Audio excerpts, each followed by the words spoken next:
नमस्कार, स्वागत है आपका सिविल कोड आईएएस पे। तो आज हम 95 नंबर क्वेश्चन से डिस्कस करेंगे। पिछले लेक्चर में हमारा 94 तक कंप्लीट हो गया था। तो ये हमारा 2023 की पीवाईक्यू का लास्ट लेक्चर है। 2023 की जब हम ये 2023 से डिस्कस कर रहे थे तो इसमें थोड़ा टाइम लग गया है।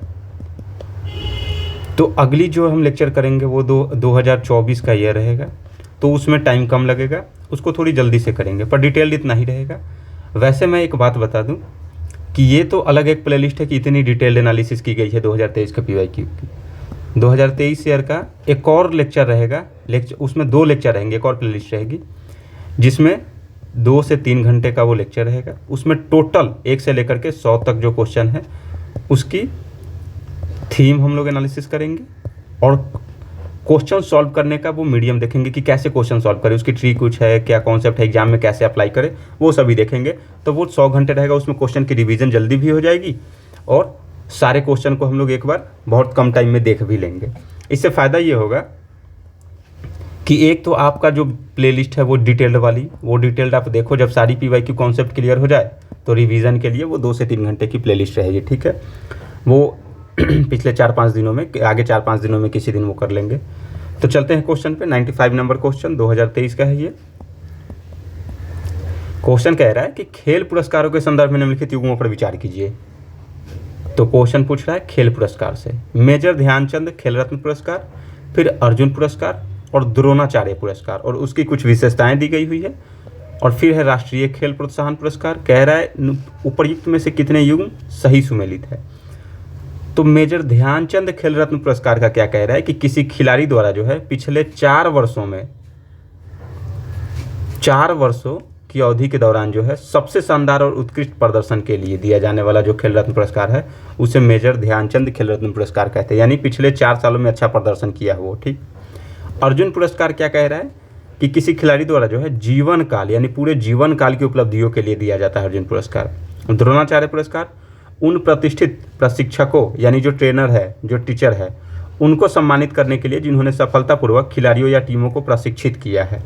और चौथा है राष्ट्रीय खेल प्रोत्साहन पुरस्कार, खिलाड़ी द्वारा रिटायर होने के बाद भी किए गए योगदान की सराहना करने के लिए। तो देखते हैं इसका कि विशेषता क्या है, क्या ये सही है, गलत है, सही है, गलत है। तो हम इसकी एनालिसिस करके अब डिटेल देखते हैं कि खेल रत्न पुरस्कार ये सब है क्या। तो भारत में यदि खेल पुरस्कार की बात करें तो खिलाड़ियों, प्रशिक्षकों, खेल सेवाओं से जुड़े व्यक्तियों को दिए जाने वाला प्रमुख राष्ट्रीय पुरस्कार मुख्य रूप से युवा मामले और खेल मंत्रालय द्वारा प्रदान किए जाते हैं। ठीक है। पुरस्कार वितरण यानी अवार्ड सेरेमनी कैसे होती है, तो प्रतिवर्ष राष्ट्रीय खेल दिवस यानी 29 अगस्त को, राष्ट्रीय खेल दिवस कब है, 29 अगस्त को राष्ट्रपति भवन में राष्ट्रपति द्वारा दिया जाता है। और 29 अगस्त को ही क्यों, तो यह दिन हॉकी के जादूगर मेजर ध्यानचंद के जन्मदिन है, इसीलिए 29 अगस्त को खेल दिवस मनाया जाता है और उसी दिन खेल पुरस्कार प्रदान किया जाता है। अब देखते हैं, पहला हमारा था मेजर ध्यानचंद खेल रत्न पुरस्कार। तो अगर मेजर ध्यानचंद खेल रत्न पुरस्कार की बात करें तो यह भारत का सर्वोच्च खेल सम्मान है। ठीक है, सबसे ज़्यादा यानी highest sports award of India है मेजर ध्यानचंद खेल रत्न पुरस्कार। यह पुरस्कार उन खिलाड़ियों को दिया जाता है जिन्हें 4 वर्ष की अवधि में अंतर्राष्ट्रीय स्तर पर उत्कृष्ट प्रदर्शन किया हो। 4 वर्ष की अवधि ध्यान रखना है, और अंतर्राष्ट्रीय स्तर ये ध्यान रखना है में अच्छा प्रदर्शन किया हो, उसका प्रदर्शन एकदम आउटस्टैंडिंग रहा हो।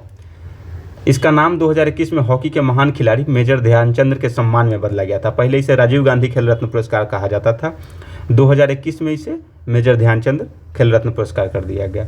4 वर्षों में उत्कृष्ट प्रदर्शन के लिए और अंतर्राष्ट्रीय स्तर पर किया हो। स्थापना कब हुआ था स्थापना इसकी हुई थी 1991-92 में। पहला प्राप्तकर्ता जो थे वो विश्वनाथन आनंद थे, शतरंज के लिए 1991-92 में प्राप्त किए थे। नाम परिवर्तन वही हुआ कि इससे पहले राजीव गांधी खेल रत्न पुरस्कार कहा जाता था, 2021 में नाम बदलकर मेजर ध्यानचंद खेल रत्न पुरस्कार कर दिया गया। अब देखिए, प्रदान करने वाली संस्था की बात करें तो इसमें मंत्रालय, वही हम समझ गए कि युवा मामले और खेल मंत्रालय होते हैं, सिफारिशें करती है तो खेल राष्ट्रीय पुरस्कार चयन समिति यानी national sports award selection committee इसकी चयन करती है। प्रदान करता है कौन, तो राष्ट्रपति जी प्रदान करते हैं। इसके पुरस्कार के स्वरूप देखिए तो क्या क्या मिलता है, तो पदक मिलता है, स्वर्ण पदक मिलता है, गोल्ड मेडल, एक प्रशस्ति पत्र मिलता है यानी सर्टिफिकेट प्रदर्शन की मान्यता हेतु, और नगद राशि कितनी मिलती है, तो 25 लाख रुपए नगद राशि मिलती है। ठीक। तो हमारा ऑप्शन में क्या था कि 4 वर्षों के लिए दिया जाता है, तो ये सही है। यानी पहला ऑप्शन हमारा था कि मेजर ध्यानचंद खेल रत्न पुरस्कार कितने वर्षों के उपलक्ष्य में दिया जाता है, उपलब्धि के तौर पे, तो 4 वर्षों के लिए सही है। पर आप ये बात ध्यान रखें कि 4 वर्षों और अंतर्राष्ट्रीय स्तर पर किया हो, उसमें नहीं दिया है पर ये सही होगा, अंतर्राष्ट्रीय स्तर पर उत्कृष्ट प्रदर्शन किया हो। और पहला प्राप्तकर्ता विश्वनाथन आनंद थे। राजीव गांधी खेल रत्न पुरस्कार पहले कहा जाता था, नाम चेंज करके 2021 में किया गया इनका, राष्ट्रपति देते हैं। इनके स्वरूप में पदक दिया जाता है, गोल्ड मेडल, और एक सर्टिफिकेट दिया जाता है, और एक नगद राशि 25 लाख रुपए दी जाती है। उसके बाद फिर हम देखते, एक है अलग से ध्यानचंद पुरस्कार, ये दोनों अलग है, एक है मेजर ध्यानचंद खेल रत्न पुरस्कार और एक सीधा है ध्यानचंद पुरस्कार, दोनों में अंतर है, दोनों एक नहीं है, ठीक है। ध्यानचंद पुरस्कार जो है जीवन पर्यंत योगदान के लिए सर्वोच्च राष्ट्रीय खेल पुरस्कार है, ठीक। जबकि उसमें क्या कह रहा था, अर्जुन पुरस्कार कह रहा था कि जीवन की उपलब्धि के लिए, तो नहीं, जीवन पर्यंत योगदान के लिए कौन सा है, तो ध्यानचंद पुरस्कार, ठीक है। इसकी शुरुआत 2002 में की गई थी। इसके लिए एलिजिबिलिटी कौन है, तो केवल भारतीय नागरिक होंगे। दूसरा, खिलाड़ी ने राष्ट्रीय या अंतर्राष्ट्रीय स्तर, दोनों में से कोई भी हो सकता है, जबकि राजीव गांधी इसमें क्या कह रहा था, मेजर ध्यानचंद में कि अंतर्राष्ट्रीय स्तर पर होनी चाहिए, इसमें राष्ट्रीय या अंतर्राष्ट्रीय स्तर पर हो। खिलाड़ी ने खेलों से सेवानिवृत्त के बाद भी कोचिंग, मेंटरिंग या प्रशासन या सामाजिक स्तर पर खेलों के विकास में योगदान दिया हुआ होना चाहिए। पुरस्कार जो है जीवन भर के योगदान को ध्यान में रखकर दिया जाता है, न कि किसी एक प्रदर्शन के आधार पर, ठीक। पुरस्कार के घटक यानी पुरस्कार में क्या शामिल है, तो 10 लाख रुपये आपको नगद मिलेगा, एक सर्टिफिकेट मिलेगा, वही सम्मान पत्र या प्रशस्ति पत्र, और ट्रॉफी मिलेगी, आपको एक मेडल और ट्रॉफी मिलेगी, ठीक। तो ये रहा हमारा ध्यानचंद। फिर उसके बाद है अर्जुन पुरस्कार। तो अर्जुन पुरस्कार की स्थापना 1961 में हुई थी। इसका उद्देश्य क्या है कि ये भी पिछले 4 वर्षों में उत्कृष्ट प्रदर्शन और खेल भावना के लिए दिया जाता है। सम्मान स्वरूप में क्या है, कांस्य प्रतिमा, प्रशस्ति पत्र और 15 लाख रुपये नगद, वही कांस्य प्रतिमा दिया गया और 15 लाख। और मेजर ध्यानचंद में गोल्ड पुरस्कार दिया जाता है, वो गोल्ड मेडल दिया जाता है। प्रमुख प्राप्तकर्ता जैसे विराट कोहली, मिताली राज, पीवी सिंधु, दीपक मुने, ये सब तो है। अर्जुन पुरस्कार जो है यह उन खिलाड़ियों को दिया जाता है जो राष्ट्रीय और अंतर्राष्ट्रीय स्तर पर निरंतर उत्कृष्ट प्रदर्शन करते हैं, राष्ट्रीय स्तर पर भी होने चाहिए। मेजर ध्यानचंद क्या थे, मेजर ध्यानचंद खेल रत्न पुरस्कार केवल अंतर्राष्ट्रीय स्तर पर, ध्यानचंद राष्ट्रीय और खेल अंतर्राष्ट्रीय दोनों पर, वो जीवन पर्यंत योगदान के लिए। अर्जुन पुरस्कार में राष्ट्रीय और अंतर्राष्ट्रीय दोनों पर, ये भी 4 वर्षों के लिए दिए जाते हैं। इनका नाम जो है महाभारत के योद्धा अर्जुन के नाम पर ही रखा गया, हम सभी जानते हैं, जो अपनी एकाग्रता, कौशल और अनुशासन यानी फोकस, स्किल और डिसिप्लिन के लिए प्रसिद्ध थे। प्रथम जो मिला था 1961 में कृष्ण कुमार, एथलेटिक्स थे। 1985 में पीटी उषा, ये भी एथलेटिक्स। अब देखते हैं नेक्स्ट, द्रोणाचार्य पुरस्कार के बारे में देख लेते हैं। इसका प्रारंभ कब किया गया था, तो 1985 में स्थापना की गई थी। यह पुरस्कार उन कोच को दिया जाता है, ठीक, यानी ट्रेनर को दिया जाता है। क्यों, क्योंकि द्रोणाचार्य भी तो अर्जुन के टीचर थे, या फिर वो एकलव्य वाला जो कहानी है, तो ये उन कोचों को दिया जाता है जिन्होंने अपने खिलाड़ियों या टीमों को अंतर्राष्ट्रीय स्तर पर उत्कृष्ट प्रदर्शन के लिए तैयार किया, ठीक। यह पुरस्कार महाभारत के गुरु द्रोणाचार्य के नाम पर रखा गया है, जो उत्कृष्ट गुरु के प्रतीक माने जाते हैं, ठीक है। पात्रता जो है उन कोचों को दिया जाता है जिन्होंने पिछले 4 वर्षों में खिलाड़ियों को अंतर्राष्ट्रीय प्रतियोगिता में उत्कृष्ट प्रदर्शन के लिए प्रशिक्षित किया हो और जिन्होंने जीवन पर्यंत खेल प्रशिक्षण में महत्वपूर्ण योगदान दिया हो, यानी पिछले 4 वर्षों में अंतर्राष्ट्रीय स्तर पर और एक जीवन पर्यंत योगदान दिया हो। पुरस्कार की संरचना क्या है, यानी स्ट्रक्चर क्या है, कंपोनेंट्स क्या है, तो द्रोणाचार्य पुरस्कार की प्रतिकृति यानी ब्रॉन्ज मेडल होती है, प्रशस्ति पत्र मिलता है, एक वस्त्र मिलता है, सेरेमोनियल ड्रेस, और फिर नगद राशि कितने, तो 15 लाख रुपए मिलती है, ठीक है। बाकी इसकी श्रेणियाँ देखें तो द्रोणाचार्य पुरस्कार 2 श्रेणियों में दिया जाता है, एक होती है नियमित श्रेणी और एक होता है जीवन पर्यंत श्रेणी। नियमित श्रेणी का क्या मतलब है, तो हाल के वर्षों के आधार पर प्रदर्शन, और जीवन श्रेणी मतलब लंबे समय तक के लिए उत्कृष्ट कोचिंग दिया गया तब, यानी द्रोणाचार्य जो है वो 2 श्रेणियों में दिया जाता है, एक नियमित श्रेणी यानी हाल के वर्षों में अच्छा प्रदर्शन किए हैं, और दूसरा एक जीवन पर्यंत श्रेणी है जो लंबे समय तक उत्कृष्ट योगदान के लिए, ठीक है। अब प्रमुख प्राप्तकर्ता में देखें तो OM नाम्बियार जो एथलेटिक्स, PT उषा के कोच थे, पुलेला गोपीचंद बैडमिंटन थे, ये कोच थे, महावीर प्रसाद कुश्ती के कोच, राधा कृष्णन नायर एथलेटिक्स थे। महावीर प्रसाद सुना कुछ ये लग रहा है, वो दंगल मूवी में जो गीता और बबीता, उसी के शायद पिता का नाम महावीर फोगाट हो, मुझे भी कंफर्मेशन नहीं है पर शायद मुझे ये ध्यान आ रही है। फिर उसके बाद ये देख लेते एक बार, राष्ट्रीय खेल प्रोत्साहन पुरस्कार क्या होता है। तो राष्ट्रीय खेल प्रोत्साहन पुरस्कार की शुरुआत जो है 2009 में की गई थी। इसका उद्देश्य सरकारी विभागों, निजी संस्थाओं, औद्योगिक इकाइयों, खेल संघों तथा कॉरपोरेट्स द्वारा खेलों के विकास और प्रशिक्षण में और प्रतिभा संवर्धन में योगदान दिया हो, यानी खेल से रिलेटेड में कोई भी जो योगदान दिया हो, वो चाहे सरकारी विभाग हो, निजी संस्था हो, औद्योगिक इकाई हो, खेल संघ हो, कोई भी हो, तो इसे भारत सरकार के युवा कार्यक्रम और खेल मंत्रालय द्वारा जो है प्रदान किया जाता है। कौन? तो राष्ट्रीय खेल प्रोत्साहन पुरस्कार। पुरस्कार में क्या दिया जाता है? तो एक प्रशस्ति पत्र दिया जाता है, फिर ट्रॉफी दिया जाएगा, एक प्रमाण पत्र, पर कोई नगद पुरस्कार राशि नहीं दी जाती है, कोई राशि नहीं दी जाती है। ठीक, अगर प्रमुख प्राप्तकर्ता में देखें तो ONGC यानी oil and natural gas corporation खेलों को प्रोत्साहन और खिलाड़ियों को रोजगार देने के लिए, रेलवे स्पोर्ट्स प्रमोशन बोर्ड, ये बात सही है, प्रतिभा पहचान और प्रशिक्षण के लिए, Tata steel, JSW sports, Reliance foundation, ये सभी CSR आधारित खेल संवर्धन के लिए, और फिर उसके बाद स्पोर्ट्स अथॉरिटी ऑफ इंडिया, यानी ये याद करने की जरूरत नहीं है, मैं बस एग्जाम्पल के तौर पे हम डिस्कस कर रहे हैं कि किसको किसको जो रिलेटेड है खेल से और जो इसने योगदान दिया है खेल को बढ़ावा देने में, उसे एक राष्ट्रीय खेल प्रोत्साहन पुरस्कार मिला है। यानी ये बस इतना ध्यान रखने हैं कि मिलता किसे है, तो जिसने खेलों को बढ़ावा देने में योगदान दिया है, चाहे वो कोई भी हो सकता है। एक और लास्ट देखते हैं, मौलाना अबुल कलाम आज़ाद ट्रॉफी की बात करते हैं। ये पुरस्कार नहीं है, ट्रॉफी है। यह ट्रॉफी 1956-57 में भारत सरकार द्वारा प्रारंभ की गई थी। इसका उद्देश्य उच्च शिक्षण संस्थानों में खेल और शारीरिक शिक्षा को प्रोत्साहित करना। किसमें? तो शिक्षण संस्थानों में, वो भी उच्च शिक्षण संस्थानों में खेल और शारीरिक शिक्षा को प्रोत्साहित करना। पुरस्कार स्वरूप में क्या दिया जाता है? तो यह ट्रॉफी जो है हर वर्ष उस विश्वविद्यालय को दी जाती है जिसने वर्ष भर में सभी खेलों में सर्वश्रेष्ठ प्रदर्शन किया हो, ओवरऑल टॉप परफॉर्मेंस रहा हो इसका। विजेता विश्वविद्यालय को एक रोलिंग ट्रॉफी दी जाती है, साथ में नगद पुरस्कार 15 लाख दिया जाता है, द्वितीय स्थान वाले को 10 लाख और तृतीय स्थान वाले को 5 लाख दिया जाता है। तो हमारा क्वेश्चन क्या कह रहा था कि मेजर ध्यानचंद खेल रत्न पुरस्कार 4 वर्षों की अवधि के दौरान सबसे शानदार और उत्कृष्ट प्रदर्शन के लिए, तो ये सही है।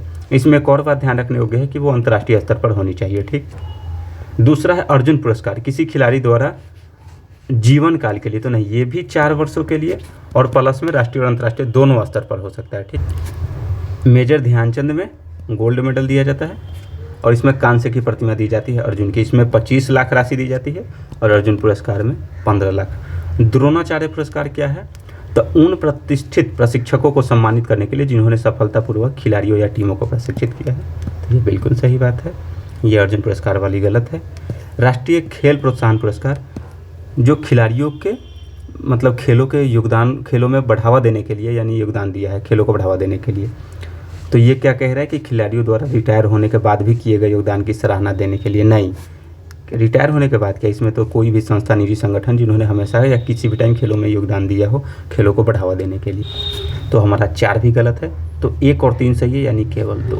ठीक, नेक्स्ट क्वेश्चन है, ये भी स्पोर्ट से ही है, 96 नंबर, कि 44वें शतरंज ओलंपियाड 2022, 44वें शतरंज ओलंपियाड 2022 के बारे में निम्नलिखित स्टेटमेंट पर विचार करना है, सही कौन सा है। ठीक, अब देखिए, जब भी आप एग्जामिनेशन हॉल में इस तरीके का क्वेश्चन पढ़े कि चलो 44वें शतरंज या कोई भी क्वेश्चन हो, आप क्वेश्चन पढ़े और एक दिया रहता है कि यहीं पे बताइए कि क्या सही है क्या गलत है। अगर निम्नलिखित कथनों पर विचार किए तो पहले आप नीचे आके पढ़े कि पूछ रहा है कि सही कौन है या पूछ रहा है कि कितने गलत है, ये पूछ रहा है, तो मतलब सत्य है या असत्य है। तो सबसे पहले क्वेश्चन पढ़े और डायरेक्ट उसके बाद ये पढ़े कि उपरोक्त में से कितने कथन सही है, उसके बाद ऑप्शन।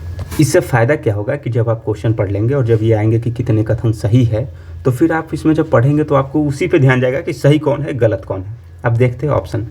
यह पहली बार था जब शतरंज ओलंपियाड भारत में आयोजित किया गया था, 44वें शतरंज ओलंपियाड 2022। इसके अधिकृत शुभंकर को तंबी नाम दिया गया था। ठीक है, तंबी, इसके अधिकृत शुभंकर को। अब इसका मीनिंग देखेंगे कि क्या पहली बार भारत में वो आयोजित किया गया था। इसके अधिकृत शुभंकर को तंबी नाम दिया गया था। ओपन सेक्शन में जीतने वाली टीम के लिए ट्रॉफी, वेरा, मेंची कप होती है। अब ओपन सेक्शन क्या होती है ये भी देखेंगे, उसमें ट्रॉफी और वेरा, मेंची कप। फिर महिला विभाग यानी महिला सेक्शन में जीतने वाली टीम के लिए ट्रॉफी और हैमिल्टन रसेल कप होती है, यानी ये एक ट्रॉफी का प्रकार है, कप का प्रकार है। तो ये कह रहा है कि अगर ओपन सेक्शन में आप जीते हैं तो आपको ट्रॉफी दिया जाएगा और एक वेरा, मेंची कप दिया जाएगा। यदि आप महिला सेक्शन में जीते हैं तो आपको ट्रॉफी भी दिया जाएगा और प्लस में हैमिल्टन रसेल कप भी दिया जाएगा। तो देखते हैं इसके बारे में डिटेल्स 44वें शतरंज ओलंपियाड के बारे में। शतरंज ओलंपियाड एक अंतर्राष्ट्रीय टीम प्रतियोगिता है। ठीक, इंटरनेशनल स्पोर्ट्स है। FIDE फेडरेशन, ये मतलब वो विदेशों द्वारा ये संघ है, इसीलिए इसका नाम दिया हुआ है कि फेडरेशन इंटरनेशनल डेस SS, अर्थात वर्ल्ड चेस फेडरेशन इसे कहा जाता है। तो इसके द्वारा आयोजित किया जाता है। पहला शतरंज ओलंपियाड 1927 में लंदन में हुआ था। पहला कहाँ हुआ था? तो लंदन में 1927 में। ये ध्यान देने की बात है कि हर 2 वर्ष में आयोजित किया जाता है। कौन? तो शतरंज ओलंपियाड। आयोजन प्रारूप देखें तो इसमें विश्व भर के देश जो है टीमों के रूप में भाग लेते हैं, ऑब्वियसली लेंगे क्योंकि अंतर्राष्ट्रीय स्पोर्ट्स है। प्रत्येक टीम में सामान्यतः 4 मुख्य खिलाड़ी प्लस 1 रिजर्व खिलाड़ी होते हैं प्रत्येक टीम में, यानी शतरंज के लिए। ओपन सेक्शन पुरुष और मिश्रित दोनों होते हैं। वोमेन सेक्शन यानी ये महिला वर्ग होती है, तो वही 2 मुख्य वर्ग होते हैं, ओपन सेक्शन और वोमेन सेक्शन। अब देखते हैं भारत में इसका आयोजन कब हुआ था। तो भारत में पहली बार 44वां शतरंज ओलंपियाड 2022 में आयोजित किया गया था, तो पहला स्टेटमेंट हमारा सही है। स्थान कहाँ था? तो मम्मलपुरम, तमिलनाडु। मेजबान संगठन अखिल भारतीय शतरंज महासंघ, ये तो भारत की है। यह आयोजन रूस से हटाकर भारत में स्थानांतरित किया गया था रूस यूक्रेन युद्ध के कारण, क्योंकि 2021-22 में रूस वो स्टार्ट हो गए थे, तो इसीलिए रूस से हटा करके भारत में वो स्टार्ट किया गया। ठीक है, आगे देखते हैं। तो फिडे का मुख्यालय कहाँ है? फिडे ऑर्गेनाइजेशन है जो ये स्पोर्ट्स को आयोजित करवाता है, लुसाने स्विट्जरलैंड में। लेकिन शुरुआत में इसकी स्थापना 1924 में पेरिस में आदर्श वाक्य जेन्स ऊना सुमस यानी हम एक ही परिवार के तहत की गई थी, पर अभी उसकी कहाँ है? स्विट्जरलैंड में है फिडे की मुख्यालय। 44वें शतरंज ओलंपियाड का आधिकारिक शुभंकर यानी शुभारंभ किस तरीके से? तो थम्बी है। तमिल भाषा में थम्बी शब्द का अर्थ होता है छोटा या छोटा भाई, तो आता है कथन 2 भी सही है। ओपन सेक्शन में जीतने वाली टीम के लिए ट्रॉफी हैमिल्टन रसल कप होती है, यानी ये उल्टा दिया हुआ है कि ओपन सेक्शन में जीतते हैं तो ट्रॉफी हैमिल्टन रसल मिलेगा, जबकि यहाँ कह रहा था कि ओपन सेक्शन के लिए वेरामेंची कप होती है, वो गलत है। महिला विभाग सेक्शन में आप जीतेंगे तब ट्रॉफी वेरामेंची कप होती है, ठीक। यहाँ ट्रॉफी हैमिल्टन रसल कप होती है। तो हमारा पहला सही है, दूसरा सही है, तीसरा गलत है, चौथा गलत है, क्योंकि ये उल्टा दिया हुआ है। क्योंकि अगर आप ओपन सेक्शन में जीते हैं तो आपको ट्रॉफी हैमिल्टन रसल कप दी जाती है, और यदि आप महिला वो विभाग में जीते हैं तो आपको वेरामेंची कप दी जाती है। तो ये एक दूसरे के उल्टा दिया हुआ है। तो हमारा 1 और 2 दोनों सही है, केवल 2 सही है, ठीक। नेक्स्ट क्वेश्चन की ओर बढ़ते हैं। कल हमने एक क्वेश्चन डिस्कस किया था अब्राहम रिकॉर्ड से संबंधित, वो अब जब ये इजराइल अरब शांति पहल डिस्कस कर रहे थे तो इसमें अब्राहम रिकॉर्ड हम डिस्कस किए थे। तो अभी 2025 में अब्राहम अकॉर्ड में एक और देश शामिल हो गया है जो इजराइल को अब मान्यता देगा, वो है कजाकिस्तान। तो ये ध्यान रखें 2026 के लिए इम्पोर्टेंट हो सकता है कि कजाकिस्तान जो है इसमें शामिल हो गया है, यानी मिस्र भी शामिल है, जॉर्डन भी शामिल है। ये डेट याद रखने की ज़रूरत नहीं है कि कब शामिल हुआ था। शामिल कौन कौन है? तो मिस्र, जॉर्डन, संयुक्त अरब अमीरात, बहरीन, सूडान, मोरक्को और 2025 में कजाकिस्तान। तो हम आज तारीख है 7 नवंबर, तो 7 नवंबर बात करें कि 7 नवंबर 2025 को जब मैंने सुबह में पढ़ रहा था तो उसमें देखा कि कजाकिस्तान भी अब्राहम अकॉर्ड में शामिल हो गया। अब्राहम अकॉर्ड के तहत जो है वो इजराइल को मान्यता देगा देश के रूप में। अब ये निम्नलिखित युग्मों पर विचार कीजिए। करंट से क्वेश्चन है कि इसमें सही सुमेलित कौन सी है, ठीक। तो अब देखते हैं। डोनबास यानी समाचारों में लिखित संघर्ष का क्षेत्र कह रहा है कि कौन सा संघर्ष के क्षेत्र? क्या डोनबास सीरिया में अवस्थित है? क्या काचिन जो है इथोपिया में है? क्या टिग्रे उत्तरी यमन में है? अब कौन सी सही सुमेलित है तो वो देखते हैं, ठीक। तो इसमें से कोई भी सही सुमेलित नहीं है, सब गलत है, यानी इसका आंसर डी होगा। कोई भी सही सुमेलित नहीं है। वो इसकी एनालिसिस करना उतना इंपॉर्टेंट तो नहीं है, पर आप सीरिया, इथोपिया और उत्तरी यमन इन सभी को आप लोकेशन में देख लें कि जैसे अगर हम अफ्रीका की बात करें तो यहाँ पे इथोपिया हो जाएगा, ठीक है, सोमालिया के बगल में। फिर सीरिया और उत्तरी यमन ये एशिया में यहाँ हो जाएगा। तो आप इन सभी को मैप में देख लें। वैसे एक बार हम देख लेते हैं। कथन युग्म 1 जो है गलत है, क्यों? क्योंकि डोनेट्स जो है और लुहानस्क पूर्वी यूक्रेन में स्थित 2 राज्य है, जो अभी हम ऊपर देखे थे जब रूस यूक्रेन की बात कर रहे थे। तो डोनेट्स और लुहानस्क पूर्वी यूक्रेन में स्थित 2 राज्य है जो रूस के साथ सीमा साझा करते हैं। इन 2 राज्यों के भीतर 2 अलगाववादी क्षेत्र है। आप ये ध्यान रखें क्योंकि ये बार बार आ रही है क्वेश्चन में, जिन्हें डोनेट्स्क पीपल्स रिपब्लिक डीपीआर और लुहानस्क पीपल रिपब्लिक्स के रूप में जाना जाता है। यह पूरा क्षेत्र जो है जिनमें डोनेट्स्क, लुहानस्क और उनसे संबंधित अलगाववादी क्षेत्र शामिल है, जो आमतौर पर डोनबास क्षेत्र कहा जाता है। डोनबास क्षेत्र एक नहीं है, इसमें डोनेट्स्क है, लुहानस्क है, इससे संबंधित अलगाववादी क्षेत्र शामिल है। कौन है? तो ये रसिया हो गया और ये यूक्रेन हो गया और ये रहा लुहानस्क, डोनेट्स्क, इनको कंबाइन करके वही डोनबास रीजन कहा जाता है, सॉरी। तो ये इस पर अब रसिया का कब्जा है। तो ये ध्यान देने योग्य है, अभी भी इस पर क्वेश्चन पूछा जा सकता है कि डोनेट्स्क और लुहानस्क ये पूर्वी यूक्रेन में स्थित, पर इस पर अब रसिया का कब्जा हो चुका है। तो ये सीरिया में स्थित नहीं है, ये रूस का भाग है, यूक्रेन में स्थित है पर रूस का भाग है। स्टेटमेंट 2 भी का भी मिलान गलत है, यानी काचिन क्षेत्र जो है जिसमें काचिन राज्य भी कहा जाता है जिसे, वो म्यांमार वर्मा के उत्तरी भाग में स्थित है, ठीक। ध्यान रहे करेन और काचिन म्यांमार के बड़े अल्पसंख्यक समूहों में से 2 है। और बड़े अल्पसंख्यक समूहों में से दो है कारेन और काचिन, जो दशक से अधिक स्वायत्तता की मांग कर रहे हैं, जिसके दौरान युद्ध विराम के दौरान सशक्त संघर्ष की अवधि रही। यानी इसीलिए वो शामिल है क्योंकि ये क्या मांग कर रहे हैं, तो स्वायत्तता की मांग कर रहे हैं, इसीलिए वहाँ संघर्ष छिड़ गया हुआ है। युग्म 3 भी गलत है। टिग्रे क्षेत्र जो है, जिसे टाइग्रे राज्य भी कहा जाता है, इथोपिया के उत्तरी भाग में स्थित है। ठीक, कौन सी, तो टिग्रे, जबकि ये यहाँ देना चाहिए। और ये उत्तरी यमन किसी का भी नहीं है, सीरिया भी किसी का नहीं है। डोनबास वही पूर्वी यूक्रेन का क्षेत्र है जो रूस का भाग है। और कोचीन जो है, काचीन, ये म्यांमार का भाग है। ठीक, यह इथोपिया की संघीय व्यवस्था बनाने वाले 10 क्षेत्रीय राज्यों में से एक है। दक्षिण अफ्रीका में इथोपियाई सरकार की टीम और टाइग्रे बलों के बीच पहली औपचारिक अफ्रीकी संघ के नेतृत्व वाली शांति वार्ता हो रही है, तो इसीलिए उस टाइम पे वो न्यूज में था। तो हम देख लिए कि टिग्रे इथोपिया में है, काचीन और ये कहाँ है, म्यांमार में, और डेनबास जो है वो रूस में है, यूक्रेन में है पर रूस का भाग है, तो कोई भी नहीं। नेक्स्ट 98 नंबर क्वेश्चन है, हाल के वर्षों में चाड, गिनी, माली, सूडान ने निम्नलिखित में से किस एक कारण से अंतर्राष्ट्रीय ध्यान आकर्षित किया है जो इन सभी देशों से संबंधित है। तो इन सभी में जो है वो सैन्य सफल तख्ता पलट हुआ है। यानी ये देश हमेशा आंतरिक संघर्ष से घिरे हुए रहते हैं, हमेशा। जो चाड हो गया, गिनी, माली, सूडान, ये सभी देश। सूडान तो सबसे ज़्यादा, सूडान से तो पीछे भी क्वेश्चन पूछ चुका है 2021 के करीब में, और फिर आगे भी। सफल तख्ता पलट की बात करें तो पिछले कुछ वर्षों में सैन्य नेताओं ने माली, चाड, सैन्य नेताओं द्वारा यदि सरकार को हटा करके, चाहे वो राजतंत्र या लोकतंत्र हो, यदि सेना द्वारा वहाँ शासन स्थापित कर लिया जाता है तो उसे तख्ता पलट कहा जाता है। तो माली, चाड, गिनी, सूडान और बुर्किना फासो की सरकारों को गिराया है। ये 5 राष्ट्र जिन्होंने हाल ही में सैन्य तख्ता पलट का अनुभव किया। ये समय था 2022 का, इसीलिए 2023 में ये करंट में क्वेश्चन पूछा हुआ था। ठीक, तो आप सभी इसे मैप में देखें, अभी एकदम वो एटलस खोले और मैप में देखें, और इसके आसपास के बॉर्डर का नाम, कौन सी कंट्री से सीमा साझा करती है वो आप देखें। अगर ज़्यादा हो तो आप एक प्लेन वो पेज पे चार्ट लिखें और उसके ऐसे करके जितने भी बॉर्डर साझा करते हैं वो लिखे, गिनी कि फिर ऐसे कर ले, ताकि अफ्रीका से बहुत ज़्यादा इंपॉर्टेंट है अफ्रीका वो मैप के लिए। बार बार इसे अफ्रीका से क्वेश्चन पूछा जाता है। इसी ईयर में 2-3 क्वेश्चन तो केवल अफ्रीका से हो गए हुए हैं। ठीक, तो ये ध्यान देने योग्य बात है। नेक्स्ट क्वेश्चन है हमारा, निम्नलिखित भारी उद्योगों पर विचार कीजिए।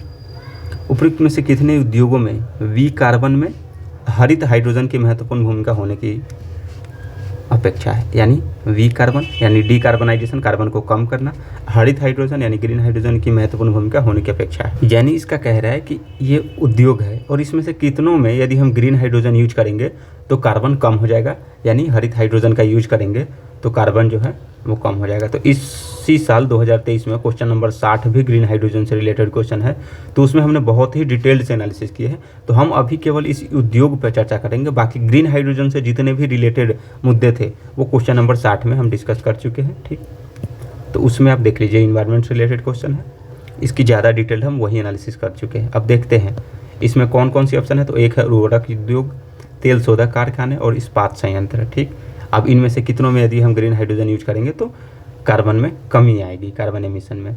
तो उर्वरक उद्योग यदि फर्टिलाइजर इंडस्ट्री की बात करें तो पारंपरिक तरीका कैसे था, तो यह मुख्य काम है अमोनिया NH3 बनाना, यूरिया, यानी पहले से यह जो चले आ रहा है पारंपरिक तरीका का मतलब है कि अमोनिया बनाना, यूरिया फर्टिलाइजर का आधार है। क्यों? क्योंकि अमोनिया से यूरिया बनता है। अमोनिया बनाने की प्रक्रिया को हैबर-बॉश अप्रोच कहते हैं। ये बहुत इंपॉर्टेंट है, ध्यान रखें कि अमोनिया बनाने की प्रक्रिया को हैबर-बॉश अप्रोच कहते हैं। कैसे? तो नाइट्रोजन N2 प्लस हाइड्रोजन मिलाएंगे तो अमोनिया बनता है। यानी यदि आप नाइट्रोजन में अमोनिया हाइड्रोजन मिलाएंगे तो अमोनिया बनेगा और फिर वो यूरिया का आधार होता है। हाइड्रोजन अभी तक नेचुरल गैस मीथेन CH4 से निकाली जाती है।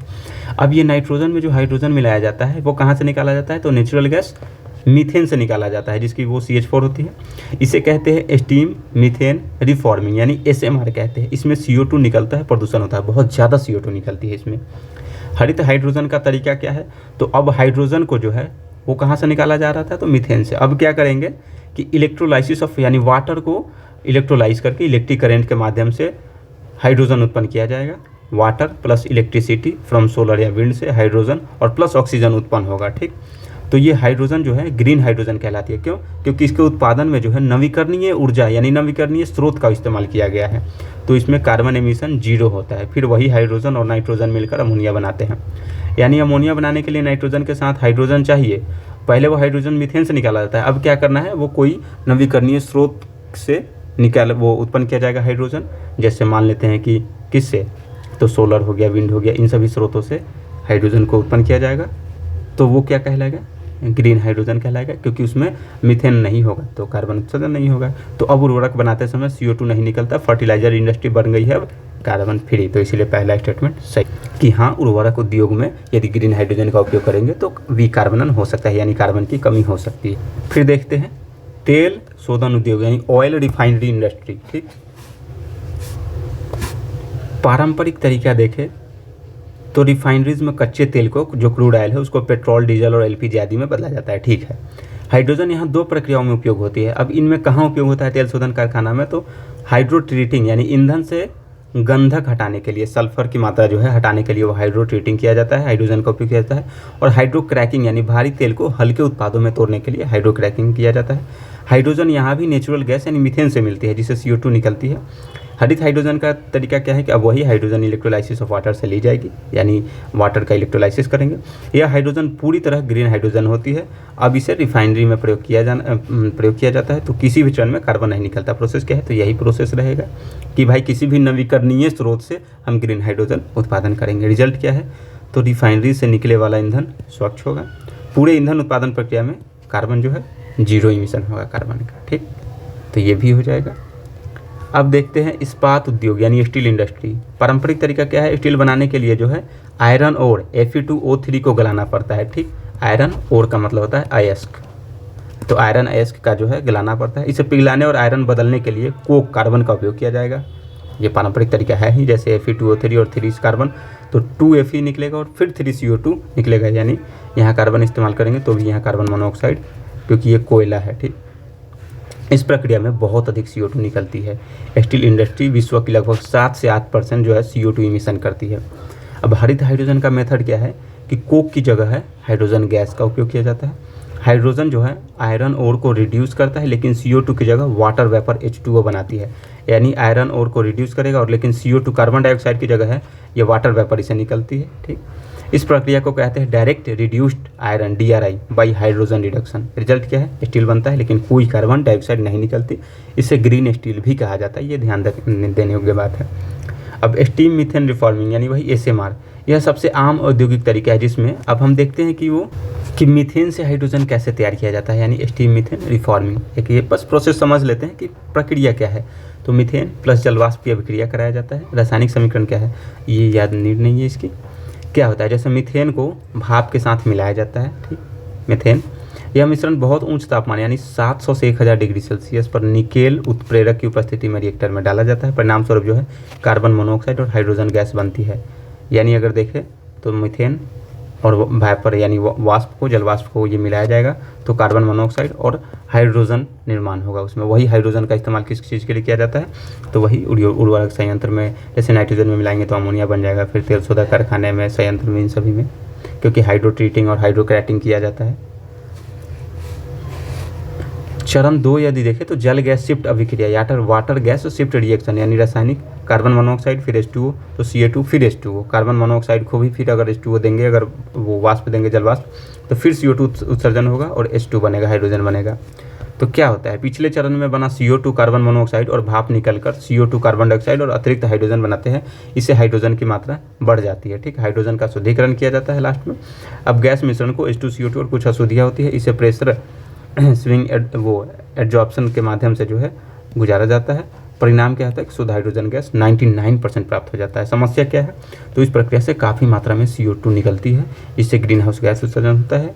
इसे ग्रे हाइड्रोजन कहा जाता है। सुधार ब्लू और ग्रीन हाइड्रोजन। ब्लू हाइड्रोजन क्या होता है, तो ऊपर की प्रक्रिया वही रहती है, लेकिन CO2 को कार्बन कैप्चर यानी सारी प्रक्रिया वही है। अब उससे जो CO2 निकला उसे हम कैप्चर करेंगे और कहीं स्टोर कर देंगे, यानी कार्बन कैप्चर एंड सिक्वेस्ट्रेशन, जो पिछले हमने ये ग्रीन हाइड्रोजन में भी डिस्कस कर चुके हैं। ये इंपॉर्टेंट कि कार्बन कैप्चर एंड सिक्वेस्ट्रेशन क्या होती है।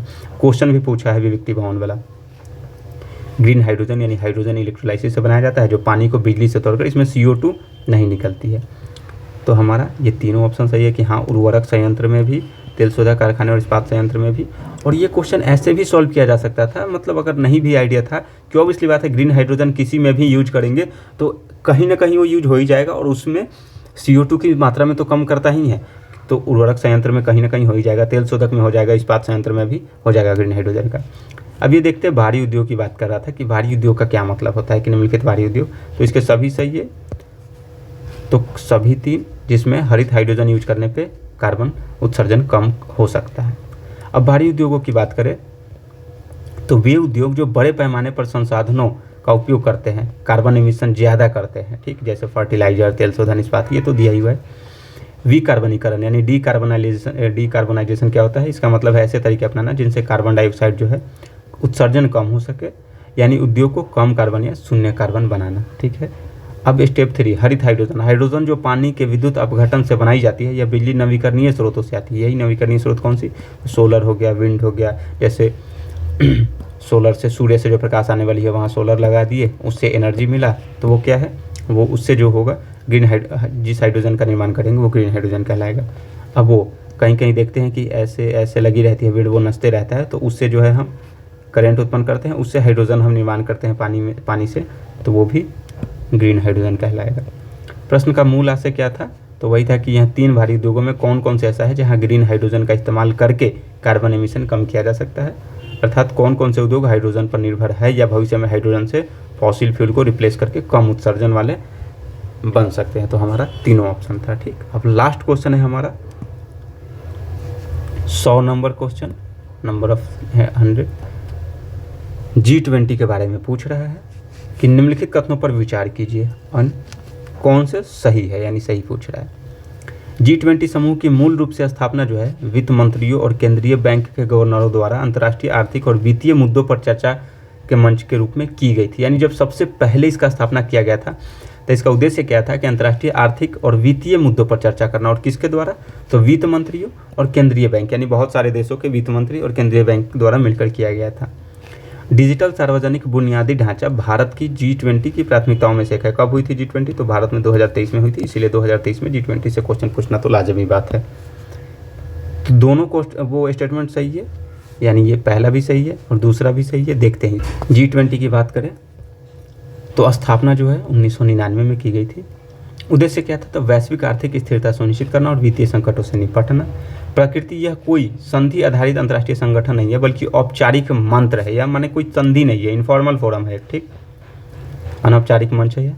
केंद्र बिंदु क्या है इसकी, तो वैश्विक वित्तीय स्थिरता यानी ग्लोबल फाइनेंशियल स्टेबिलिटी, सतत विकास सस्टेनेबल डेवलपमेंट, जलवायु परिवर्तन, स्वास्थ्य, ऊर्जा, व्यापार, रोजगार और डिजिटलीकरण जैसे नए विषय इस मुद्दे में चर्चा किया जाता है। इस G20 ग्रुप में प्रतिनिधित्व कौन है, तो G20 देशों की संख्या जो है GDP और व्यापार का हिस्सा कितना है, तो विश्व की लगभग 85% GDP, विश्व व्यापार का लगभग 75%, विश्व की जनसंख्या का 2/3 हिस्सा, यानी 85% GDP विश्व का, 75% विश्व व्यापार का और जनसंख्या 2/3, ठीक। इसकी अगर स्ट्रक्चर देखें तो G20 शीर्ष स्तर की वार्षिक बैठक, फिर फाइनेंशियल ट्रैक होती है, वित्त मंत्री और केंद्रीय बैंक गवर्नर, शीर्ष स्तर की मतलब जो मुख्य वो सरकार में जो एक राष्ट्र में मुख्य सरकार है वो, फिर फाइनेंशियल ट्रैक में जो है फाइनेंस ट्रैक में वित्त मंत्री और केंद्रीय बैंक गवर्नर, शेरपा ट्रैक में नीति निर्माण और समन्वय, और इंगेजमेंट ग्रुप्स में नागरिक समाज, व्यवसाय, महिला, युवा, विज्ञान, इन सभी श्रमिक आदि समूह भाग लेते हैं, ठीक।